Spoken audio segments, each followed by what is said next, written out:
Hi everyone, I hope you're all okay. So welcome to this month's book video. Here is what I have read this month, so what I've read in September, and I have got so much to talk to you about. So let's just get stuck in. So first of all, I think I told you in my last video that I was currently reading the first Crescent City book, which is A House of Earth and Blood by Sarah J. Maas. So this is the author of ACOTAR, A Throne of Glass. And I really wanted to read Crescent City because I knew there was a crossover, which I'm not going to spoil in case you don't know. There's a crossover in book 3, which I really, really wanted to read. And I'd seen quite a few people say that it's very handy to have a Court of Silver Flames, which is the 5th ACOTAR book, quite fresh in your mind. So I was like, okay, let's give this a go. I'm not gonna lie, I found this really hard to get through. It's a big book, like it's a chunky book. And I've heard a lot of people say that this is one of the more difficult fantasy books to kind of get through. This is one of the more harder of like Sarah J. Maas's books because she just goes to town on the world building, and there was a lot to take in. There was just so many characters. I have read this whole book and I'm still not 100% sure on all the like regions and all the characters and the different types of fae. There was a lot to take in. Like, it wasn't the kind of book that you could kind of just sit and kind of read and turn your brain off. You had to be paying attention because you were going to miss something. But I feel like once we got through the 200 pages of world building and the kind of setup for the plot, things did kind of calm down a little bit. But I do honestly feel like 60 to 70% of this book was just trundling along, and I really wasn't sure what was going to happen, where things were going to go. And then we got to like really close to the end, about 200 pages till the end, and there was a really big plot twist that I did not see coming, and I was like, okay, things are starting to heat up. And then from then on in, it got really exciting. Like, it felt like there was just things coming at you from all angles. And then the ending, the last 100 pages, I thought was incredible. Like, I was so gripped. I could not put this book down. It was really emotional. Like, I cried at least twice whilst reading the ending of this book. And I feel like this is what Sarah J. Maas does. She just chooses violence when it comes to those last 100 pages, when you just like, you cannot put the book down. You're just completely gripped. And I'd been really struggling. Sorry, I just got hair stuck to my lip gloss. I was really struggling to connect to the characters. But by the end, I was definitely connecting with the characters for sure. And I decided to, when I was reading this, I was like, I'm going to finish this book and then I'm going to stop, because everyone had said to me, I think you should read Throne of Glass before reading Crescent City. But by this point, I was already like halfway through. So I was like, I'm not going to abandon it halfway through. So I was a little bit annoyed with myself for saying I was going to stop, because by the end, I was kind of like invested in the characters. I was a bit like, okay, where do we go from here? But I did make myself stop, and I'm looking forward to going back to this after Throne of Glass. If I told you this, I don't know if I decided this in my last book video, but I decided that I am going to throw myself into Throne of Glass. Everyone had been telling me to do it, so I was like, okay, I'm going to do it. And I was like, I'm going to have a Throne of Glass autumn. So I decided to start reading Throne of Glass on the 22nd of September, the first official day of autumn, which was, you'll see this next week, but that was yesterday for me. So I was like, okay, so by this point, this was like the beginning of September. I was like, I've got a few weeks to try and get as many books read off my to be read list. So I signed up for a Kindle Unlimited trial. So yeah, 1 month free trial. And I was like, I'm going to try and read as many Kindle Unlimited books as I can. And I feel like I did quite well. I'm quite impressed with myself. So the first book that I went to and read was Quicksilver by Callie Hart. This has been all over Book Talk. And I was like, I'm intrigued by this because everyone seemed to absolutely rave about it. And I also quite like the fact that it was like, there's one book, like the second book's coming out next year. It didn't seem as daunting. Now, this book, I have a lot of feelings about it. Now, I'm going to start by saying that I did end up loving it, but that was not the case for the whole way through. So when I first started reading this, I was like, this feels like a fanfic. It felt like that kind of writing. I literally just felt like I'd stumbled across like a Wattpad. Like, I was just really not sure about it. And I was like, do I even continue this? Because there's so many books I want to read. I don't want to like waste my time. But I don't like not finishing books. So I was like, I'm going to continue. So this one is quite an interesting story. So it's about a human woman called Cyrus. I think that's how you say her name. She's in like her mid to late 20s, which I quite like. She's a little bit older. And she lives in a very poor, like, human land. I don't know what the right word is. And anyways, she kind of gets into a bit of bother with the Queen and the Queen's Guard, and she ends up opening a portal to the Fae world, and she gets taken back to the Fae world by a Fae like warrior called Kingfisher. Now, it very much gave me ACOTAR vibes. But instead, imagine that Feyre is taken to Corinthian, but instead of being taken to the spring court, she's taken to the winter court. And imagine that Rhys is there with her instead of Tamlin, but it's like a really, really mean version of Rhys, like kind of like Under the Mountain Rhys, those kind of vibes. And basically, she kind of has this power, even though she's a human. It's called like an alchemist, I think that's how you say it. So basically, she's sent, like, her and Kingfisher are like working within this forge within the palace to try and work out how to work out the metals and the Quicksilver, because there's a lot of kind of, as it always is, there's a lot of argy-bargy going on in the Fae world.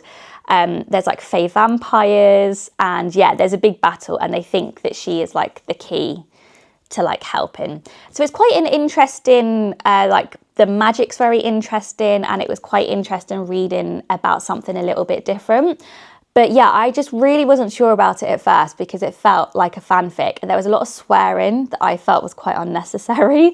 And I thought Kingfisher was just really mean. I thought he was just a massive dick, to be honest, to start with. I was just like, why are you being so mean? Like, I just couldn't connect to any of the characters. But then I would say about 12 chapters in is when we first start to get our first hint of the enemies to lovers romance, and you start to see that kind of fire burning a little bit, and I was like, okay, I'm starting to get a bit more interested now. Like, they had really good banter, they had really good like chemistry that kind of got better as the book went on, and we start to see like different sides of the characters.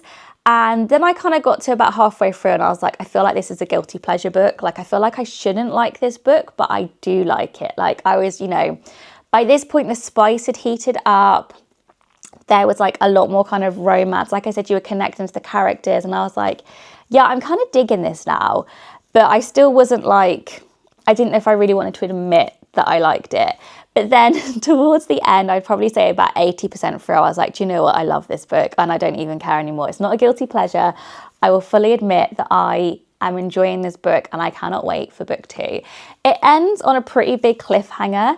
And when I first started reading it, the rumours were that it was coming out, book 2 was coming out in October 2024. Since then, because the author Callie Hart has had so much success with Quicksilver, it's being published in lots of different countries, which is amazing for her, but it does unfortunately mean that Quicksilver 2 isn't coming out till next autumn now. So we've got a whole year to wait. So I was a bit like, damn it. But yeah, I would love to know if anybody else has read this and what your thoughts on it are. So I feel like if you like the ACOTAR books, and if in particular A Court of Silver Flames was your favourite of the ACOTAR books, I feel like you will like this. So next up, another Kindle Unlimited book is The Veiled Kingdom by Holly Renee.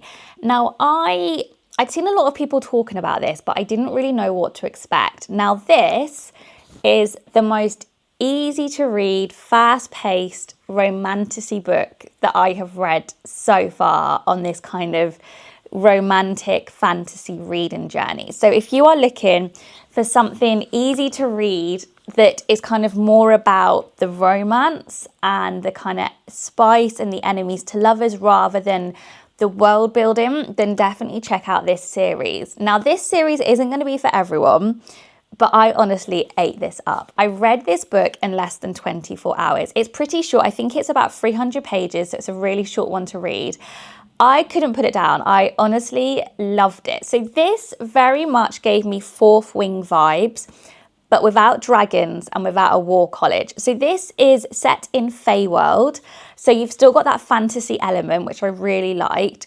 And what it is, it's based around Verena, who is the princess. So there's like a Fey royal family and she's a princess, but she's actually on the run. She has left the palace. Her father, the king, is just not a very nice man whatsoever. So she's living on the streets, and for some reason or other, she ends up getting taken to there's a rebellion. So she ends up getting taken to like the rebellion hub, like basically where they're kind of like underground, where they're stationed. And it's her in like this obviously rebellion camp, and they don't know who she is. So she has a fake name. And it was very much Fourth Wing vibes. So Dacre, who's the main male character, he is the son of the rebellion leader. And then we have obviously Verena, who's the princess. So it very much gave me Violet and Xaden vibes of like being, you know, the son and daughter of either opponents. And they've obviously got this strong kind of connection, which they kind of don't really understand why. Now, these are really enemies to lovers. Like, and I think some people may not like this because like Dacre, he hates her, and he doesn't really know why he hates her, because she hasn't told them her full like identity. She hasn't like told them that she's the princess, because she's like, they would kill me if they knew. But yeah, like he just doesn't like her at all, and the way that he like talks to her, I feel like some people may not like. But I don't know. I felt like one of those books that I shouldn't enjoy, and it was one of those books where I felt like the feminism just left my body whilst I was reading it. But I enjoyed it. It was just a really easy book to read that kind of just hit everything that I wanted. I wanted something easy but was still fantasy. I wanted something that was quite romantic. Not romantic, but had the romance, that had the enemies to lovers, that kind of slow burn, that had a little bit of spice. Like, yeah. Perfect. So I really enjoyed this. So then I moved on to the second book in the series. So next we have The Hunted Heir. Now, the Veiled Kingdom ends on a pretty big cliffhanger. Like, it's like everything kicks off and you're like, oh my God, like had to read this straight away. So again, I read this in 24 hours. Again, it was like 290, 300 pages, so pretty short. But this was honestly a little bit of a disappointment, because I felt like nothing really happened for the first 60 to 70% of the book. And it was a bit like, it was just, I don't know, almost a little bit like wasting time / setting up for book 3. It all started to kick off at the very end. And then again, we were left with a massive, not, to be honest, actually, it wasn't a cliffhanger. It was more like a really abrupt ending. So everything kicks off and there is a bit of a, okay, what is going to happen? What's going to happen to these characters? How are they going to get out of this situation? And then literally it just ends. Like, I thought I had another like 1 to 2 chapters to go, like looking on like my Kindle in the progress. I was like, okay, I think I've got another chapter. No, it was literally like straight into the acknowledgements. And I was like, has a chapter been missed off? But no, I think it's just a really abrupt ending. So I was a bit like, oh, right, okay. So that was a bit strange. So yeah, so I didn't love this as much, but obviously it's still essential to read because quite a lot happens, and I think it's going to build up for the third book, which I think is going to be the final book. So I am intrigued to know what's going to happen next. I am quite invested in the characters. I feel like this one was definitely more romantic. Like, you know, it wasn't so much as like being horrible to each other.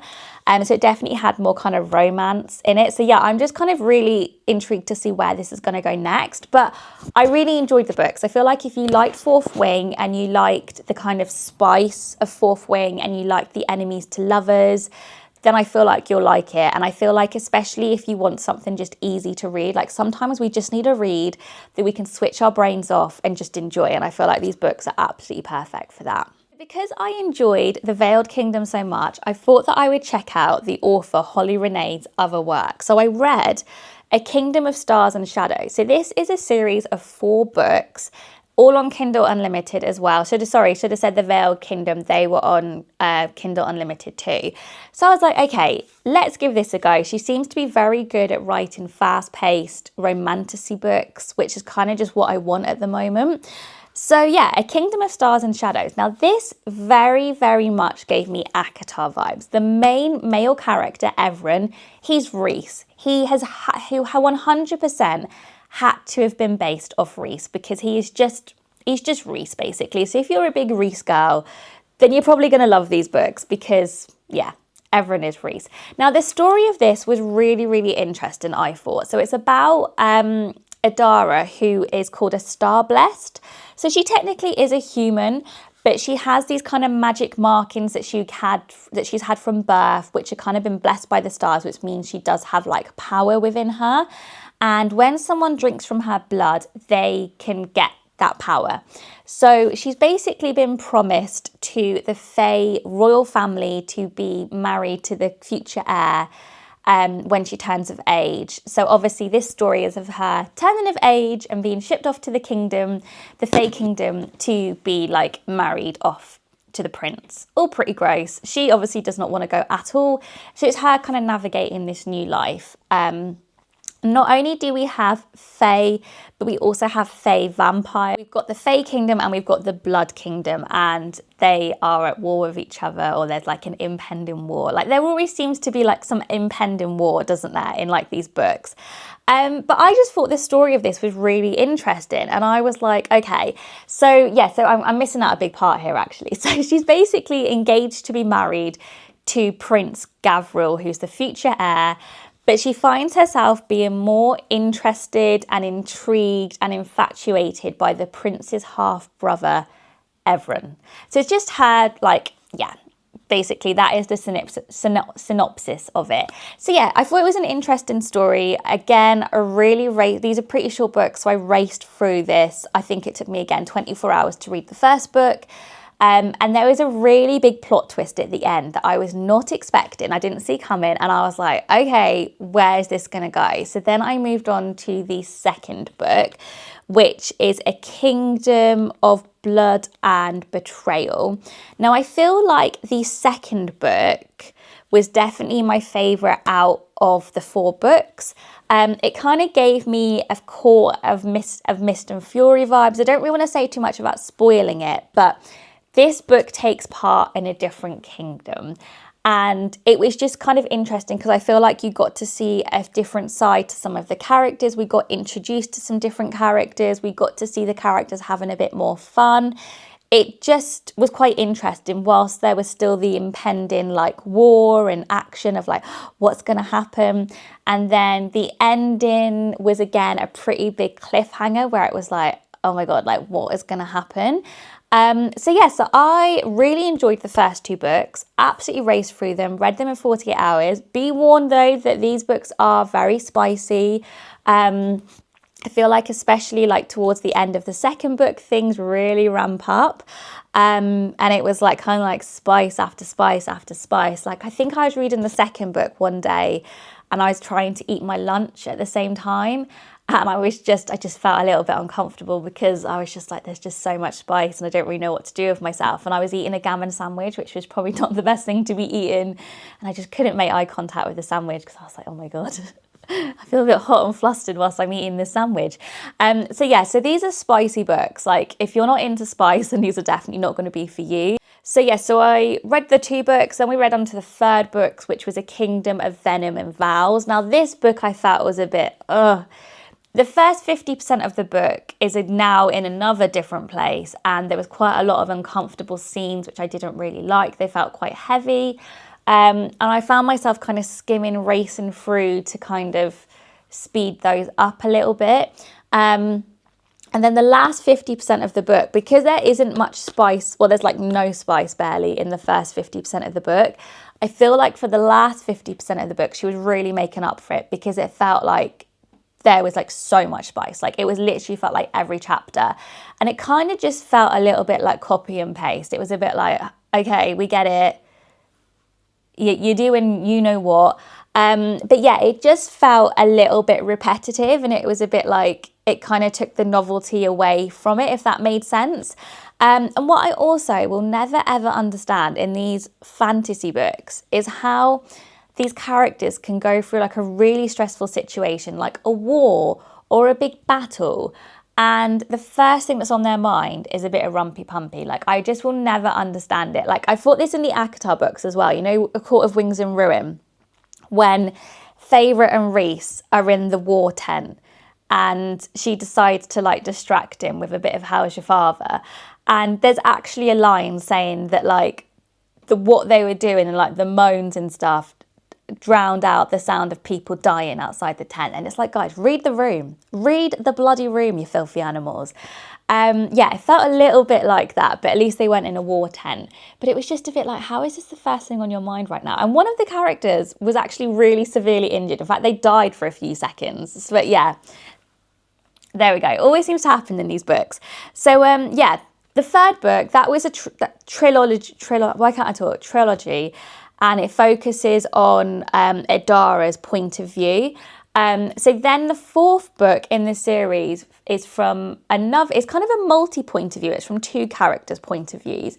And that is from like two side characters. And at first I was a bit like, I don't even know if I can really be bothered to read it, because as much as towards the end, I was a bit like, I'm a bit bored of this book now. There's just too much spice. I don't really know what's happening. I would, and like all the big scenes that they were kind of building up to, so like the big battle scenes, they just felt really anticlimactic. Like they were over and done with in a couple of chapters, and it was like, is that it? And I was a bit like, oh, you know, can I maybe squeeze in another book? But then I was like, I don't know if I can really be bothered, like throwing myself into a new fantasy book when I'm literally starting Throne of Glass in a few days. So I read the fourth book. And I did actually quite enjoy it. It was quite an interesting story, but it was the same old of, it got to the end and I feel like it was quite an anticlimactic ending where everything was just really rushed. But what I did quite like is there wasn't as much spice in that book. It was focusing more on the story. Like there were a few spicy chapters, but it wasn't like bam, bam, bam, like the third book was. But I did kind of miss Adara and Evren, because I did like them, even though they were always at it. I did quite like them, and I did like their story. I thought like their romance and stuff was very sweet. I did kind of miss them a little bit, but it was quite an interesting storyline in the fourth book, so I am glad that I read it. So now that leads me on to what I'm currently reading. Maybe by the time this video is published, I will have read this book, but who knows? I'll let you know in the description. So I have now moved on to Throne of Glass. So I've started with The Assassin's Blade, which seems to be a controversial choice. I did a lot of research about which book to start with, whether to start with this or Throne of Glass. And just from looking up so many reviews and knowing what kind of reader I am and what I kind of like from a story, I felt like this was the choice for me for setting things up. So that is what I've gone with. I'm only 80 pages in. I only started it last night. But it's basically, this is set into like 5 different stories, and it's a prequel to the series. And everyone said it's a really good way to kind of get an introduction to the characters. So that is what I'm doing. So yeah, I'm enjoying it so far. I feel like I have such big hopes for this series. Like everybody has told me that Throne of Glass is amazing, that Throne of Glass is going to be like my new ACOTAR. People have said that it's better than ACOTAR. So yeah, I'm kind of like, I feel like I've got really big expectations, so I hope I'm not going to be disappointed. I know that like part of me is a little bit concerned because the romance is like a small subplot in this from what I've been told. But to be honest, I feel like reading those books that I've just read, I feel like I'm a bit romanced and spiced out. So to be honest, I feel like I'm going into like a good series because I've kind of just romanticized myself out, if that makes sense. So hopefully I'm not going to mind too much because yeah, I've just read too much in those other books. But I'm really excited. I feel like I'm ready to be obsessed by a series again. Like it's been obviously a good couple of months since I read ACOTAR, and I kind of miss being just like consumed by a book series. Yeah, I feel like this has been honestly a mammoth video, but I had loads of books to kind of get through. I'm almost like really proud of myself of how many books I've read this month, because considering that I hadn't picked up a book in like 4 years until June, and I'm on like, I've lost count. Like, yeah, I'm very proud of myself. And to be honest, I'm just loving reading. I feel like it is the perfect way to switch off at the end of the day. And also what's been really nice is just discovering so many people to talk to about books. Like, so many people in like my real life have either read the ACOTAR books or I've got them to read the ACOTAR books, and just having them to talk to about them, it's just been so lovely. And like talking to you guys online about books and having my book talk account, it's just been really nice. I'm just really, really enjoying reading and talking about books. So yeah, I'm gonna go now because I have waffled on way too long in this video. Let me know what you've read this month. I would absolutely love to know. I am gonna go now. I'll speak to you all very, very soon. Thanks for watching.